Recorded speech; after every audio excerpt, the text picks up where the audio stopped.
Hey y'all, welcome to Magicbrujatarot. My name is Michaela and I'm so happy to be here today. I just wanted to come on here and talk about, domestic abuse today because I have, seen what's been going on with Meg the Stallion and the Tory Lane story.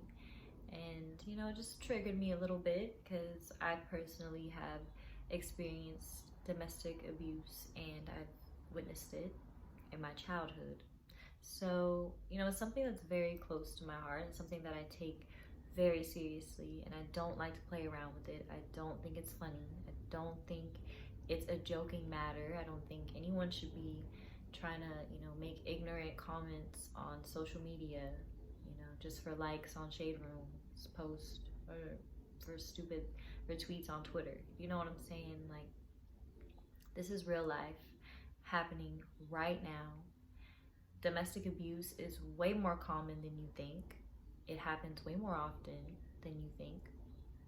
And the sad thing is, a lot of the times women don't understand that they're going through domestic abuse because a lot of people associate abuse with physical actions and physical abuse. When domestic abuse is emotional, it's sexual abuse, it's physical, and it could be financial or spiritual abuse.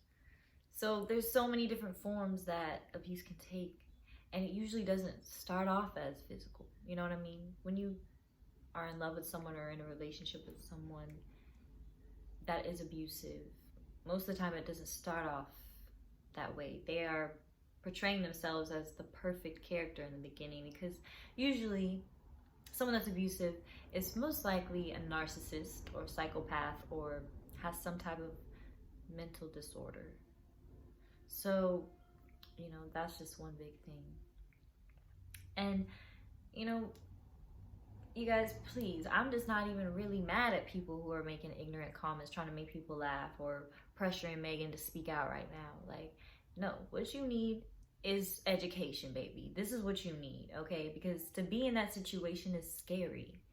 To experience abuse is scary, especially when it gets violent, when it gets physical. That is when it reaches, that point where it could be the tipping point at any time. You know what I'm saying? It could be fights, it could be physical, they could be, throwing punches or scratches or biting or whatever. But it could get to a point where it could get deadly. It could get very aggressive to a point where you don't want to go there. You don't want to experience that type of abuse or fearing for your life. And that is what Meg the Stallion experienced. She feared for her life in that moment. I'm sure she did. That's why no one can say anything right now. Everyone just needs to shut the hell up and let that woman heal and let her process what happened to her. Because she could have lost her life. That bullet could have missed her foot. That bullet could have went somewhere else. You know what I'm saying? She's very, very blessed, and it's a miracle, and I'm happy she's alive. And you take your time, girl, healing. Don't listen to nobody on the internet talking about it because they want to know for their own selfish reasons what happened. You don't got to speak out about nothing, all right? Let her heal. And y'all just sit back, relax, grab a glass of tea, grab a glass of water, grab something, because you need to know what's really going on. And if you are in an abusive relationship, I feel for you and I love you and I send you healing and strength. And I send you miracles because you know what? God is on your side and you will come out alive and healed. Trust me. Get out now, though, if you're experiencing any type of abuse, and especially emotional abuse. And that's one thing a lot of people miss, because emotional abuse can be subtle, you know what I'm saying? It could be them picking at your insecurities or embarrassing you in front of other people, putting you down, withholding love from you and affection. That is abuse. It's a form of emotional manipulation. And, it just comes in many forms. Financial abuse, they could withhold money from you, make you not work. And then sexual abuse, just because you're in a relationship with someone doesn't mean that they can't sexually take advantage of you. You could say no and not want it, and they could just take that, you know, as, so what, we're together, I'm gonna do what I want. That type of superiority complex, that's very narcissistic, but very toxic. And I think spiritual abuse is what I've experienced, where the person used, you know, their spiritual superiority complex to make themselves appear like they were better, they were more mature, more wiser, you know, belittling everything I could say, calling me dumb and stupid, you know, those type of things. That's emotional and spiritual abuse, you know. But, you know, and people want to know, people always ask, why don't you just leave the relationship? Why don't you just go? And I used to be that type of girl. I used to be like, she's stupid as hell, she's dumb, staying with that man, like, he hitting on her, why don't she just leave? Like, why doesn't she just leave? And it's really not that easy to just get up and leave someone, because usually it starts out amazing. The romance is banging, it's booming, you know what I'm saying? Sex is bomb. You know, he's going all out, showing all out, you know what I'm saying? Trying to learn you really quickly, to learn your insecurities, you know what I'm saying? They want to know everything you've been through, what you're going through, so they can use it against you. But, you know, that's usually the sign of a toxic relationship, or someone who's probably narcissistic, someone that tries to move too quickly. Why are we rushing? Where are you trying to go so quickly? Why are you trying to make me fall in love? And why are you trying to make yourself appear as this person that is perfect? No one's perfect. So, you know, it's kind of like the Stockholm syndrome. The Stockholm syndrome is where, you know, a person gets this emotional bond or feels remorse for their kidnapper or captivator or whatever that may be. You know, they feel sorry for them, they feel connected to them, even though this person is against them and might have hurt them or harmed them or captured them. They still develop this sense of like, oh, but we have this bond, you're taking care of me though, but you're here for me, you know? And that's what it is. You get stuck, you have this picture in your head in the beginning, you have this whole storyline, like, this person loves me, this person, you know, knows everything about me, they care about me, they're here for me, they uplift me, you know. So you have that connection, and you're like, the love is amazing, the romance is amazing, the sex is amazing, it's fire. But then it gets toxic because their ego could become easily bruised. And, you know, most of the time you're silenced when you try to speak your truth, when you try to say how you feel, you're silenced, you're gaslighted. You know, your emotions are not valid, that's not right how you feel, I didn't do that, I'm not wrong.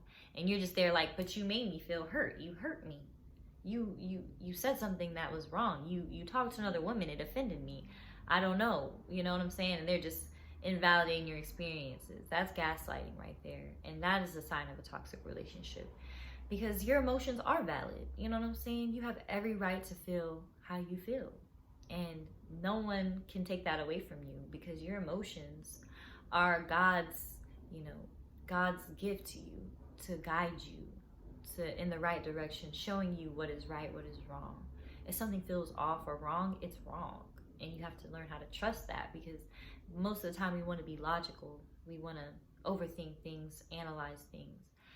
But God gave us intuition. God is intuition. So that's God speaking to us when we feel like, oh no, this ain't right, or this person's lying, or this is toxic. It is, baby. Because, you know, that really kind of fades away, or from what I've experienced in a toxic, abusive relationship. All the support, all the romance, and being the best person they could be, it gets sloppy, it gets lazy. Once they see that you're comfortable, once they see that you've latched on, you have an attachment, then the mask starts to slip away. The control starts to come in. They want to control you. When they can't control you in every way, what you're doing, what you're saying, how you're feeling, they even want to control your emotions, which is where it gets toxic. Because you love this person, and you want to, most of the time you care about what the person you're with thinks about you. So, you know, you care about that person and what they think. And when they start getting toxic and judging you or picking at your insecurities, you start losing your confidence.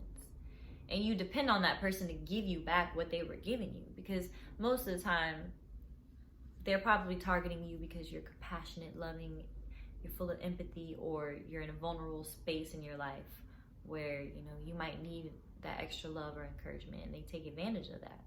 So they feed that to you and then take it away. And that is emotional manipulation and emotional abuse right there. When people withhold love from you, is what I've experienced.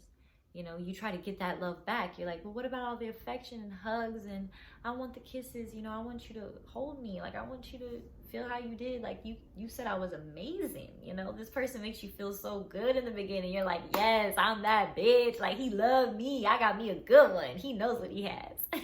He knows what he has. And all is good. All is well. But, you know, it just becomes this game where you're trying to get that love back. So you can't really judge someone when you say, why don't you just leave? It's not that easy. Love is a drug. It literally is a chemical reaction in your brain where it's literally like, you know, how people feel about coke and shit. You know what I'm saying? Why do they become addicted? Because it makes them happy. Love makes us happy. And when we get that and we're trying to gain it back, it just becomes confusing for our mind, our soul. And that's where it gets toxic. And that's where you usually can start getting abusive, because you stay longer than you need to stay. And the minute you start speaking out, and the minute you start saying how you feel, that person, that narcissistic person or abusive person, cannot handle what you're saying. They can't handle it that you feel this way towards them, or that they feel attacked. Their ego feels attacked. Even if you're saying something true about them, like you need to fix this or you did this wrong, in their minds, nothing they do is wrong. Nothing they say is wrong. You know what I'm saying? They're perfect.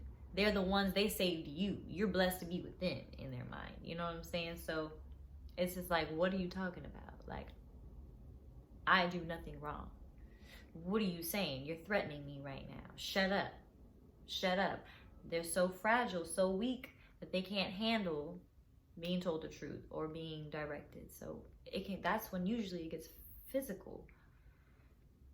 And I've experienced that as well. And it gets scary because you don't know how far physical abuse can go. Sometimes people don't make it out of physical abuse alive. Many people die. I've heard stories about a woman who has died because of domestic violence. You know what I mean? It can get scary. Your life can get threatened at points. I have had points where my life was threatened. That is very scary. And that's also what can make it very hard for someone to leave. Because not only are they, you know, like chasing that love and also, you know, wanting that love back, but they could also be fearing for their life. And, you know, also what could be keeping you there is the empathy and that bond that you have with them still. Because in the beginning, you'll also probably feel emotions and compassion for them for what they've been through in their life. Because chances are you are an empath and you've attracted a narcissistic or a toxic person in your life because you're a healer, you have a healing energy. And, you know, this person probably went through certain things in their life, or, you know, you try to make excuses for their behavior because maybe it's because he went through this, or maybe because his mom wasn't there, maybe because his dad was abusive, maybe because he saw this growing up, or, you know, we have compassion, we have empathy for that. But that person doesn't have empathy for you, period. They don't. Because if they did, they wouldn't emotionally manipulate you. They wouldn't put their hands on you. They wouldn't belittle you. They wouldn't talk bad about you or your family or your friends. They would uplift you. They would want to be there for you. That is not love. That is not love at all. So, you know, it's just having to recognize that when you're in the situation, it's very hard to see what's really going on because there's so many games being played and you're just being constantly manipulated emotionally and, you know, mentally, you know. So for you to try to judge someone who's in a toxic relationship, who are you to judge? You don't have the same experiences in life. And maybe those people are reliving their childhoods and trying to understand. A lot of the times, you know, it's true. If you witnessed physical abuse growing up, you're gonna most likely you experience it in adulthood because that's what you know. You recognize certain things in people, and that's all you know. You know love by what you've seen, or you try to understand it by subconsciously reliving it. And that's just on spiritual levels of, learning. You know what I'm saying? Sometimes we just attract things in our life because we're still holding those wounds inside of us. We're still our inner child is still trying to understand what happened to us, or what we've experienced, or why things hurt so bad. And I have to say, going through emotional and physical abuse, and just abuse in general, has definitely awakened me and made me aware of what really happens within toxic dynamics, and made me understand some things I saw and experienced when I was younger, and how just it affects people's behavior, and how trauma like that changes someone forever. I can say I was not the same after that relationship. When I finally got the courage to let I felt threatened. I felt scared. I just didn't feel safe at all. And when I finally was able to finally leave, or actually make him leave, that was a big thing for me. And it's taken a while. It's been about a year. I've been single, and I feel good. I feel happy. I'm finally in a place. But man, that year of healing, I realized how being with the wrong man, or being with someone that is toxic, it can really just trickle down into every area of your life. That toxic energy will leak into every area of your life, ladies. That's why y'all have to be so selective with who you choose to be a partner, because that relationship drained me emotionally, physically, spiritually, financially. It affected my career. It affected how I felt about myself. It affected my confidence. I did not love myself at all. Like, guys, I had to really work on my confidence again, because I've always been a pretty confident person. But after being with him, oh my God, he said so many things to me that just made me start to believe it. He would judge my body, which I was very insecure about at the time, because I was going through depression. So, for example, that was something that he would target all the time and pick on. And that's something that I was struggling with within my career already. So, it just took me a long time to really get it together and be like, sis, the fuck are you doing? Like, you are the shit. Like, he wasn't the one. He's the one that was the shit. I mean, God bless his soul. I've forgiven him. But, sometimes you got to, snap out of it. You're like, what are you doing? I send that person healing. I want nothing to do with that person. But, I had to be real with myself. This isn't love. And I don't want to be with someone like this. And I don't want to have kids with someone like this, because I don't want my kids to see this. And I don't want my kids to not know what love is, because they don't see me being loved. I have to love myself first. And that's where I wanted to break the generational trauma and just leave that behind and just let it go. Just leave that there. Because, guys, it's just a lot of that's going on, and it just makes me sad. After that year, I came across so many women who experienced abuse, sexual abuse, emotional abuse. And I was like, oh my God, so many women are going through this. And a lot of women just don't talk about it, because it's hard to talk about. It's really hard. It's not something that you feel like you wouldn't want to share. You feel embarrassed. You feel sad about it. It makes you feel unstable and unsafe. So I just want to create an environment where women can feel safe to talk about these things, the type of abuse, because, even cheating is abuse. That's emotional abuse. You know what I'm saying? That person knows they're hurting you. They know you're going to find out. They know you're going to go through their phone again, or whatever it may be. But, ladies, it's 2020. We got to see clear. You know what I'm saying? We got to see through the bullshit. We got to stop putting up with this shit.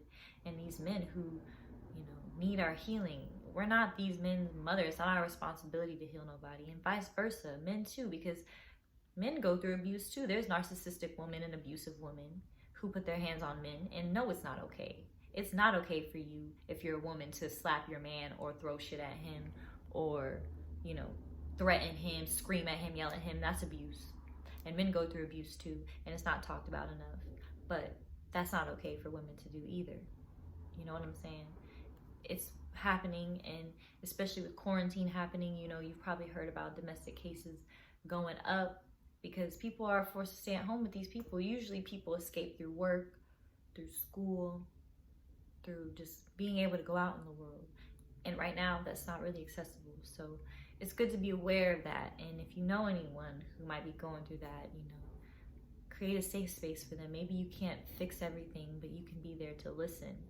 Really, most of the time, we just need someone there to listen to us so that we can process what's happening and we can hear our emotions and, you know, try to get ourselves out of it, because it's no one's responsibility but our own to get out of those toxic relationships. You know what I mean? It sucks. It's hard. And I feel for you if you're going through that right now, or if you've experienced it. It leaves long-lasting effects on you. It's definitely affected the way I look at men, and I don't want it to, but I've had to really heal that because, you know, it's just an ongoing healing process. But I'm right here with you, and, you know, you can always come to me. You can book a reading with me. You know, we can get through this together, and, you know, you're safe. You're not alone. And just recognize those patterns and just know that you have to let that person go. It's not your responsibility to heal that person or try to fix that person. And it's not even your responsibility to try to understand that person. They just have their own things that they have to deal with, that they're going through, and that they have to grow through. And it's not your responsibility to baby them, to guide them. You're not their mother. You know what I'm saying? So 2020, guys, we're seeing through the bullshit. Clear vision. It's time to let that go and love ourselves, because ladies, when you cut off those dead ends, when you're draining your energy into dead ends, you know what I'm saying? You're taking it away from yourself, from loving yourself and building for your future. So think about your family, your future family that you want, you know. Think about the father that you want for your kids, or the mother that you want for your children, you know.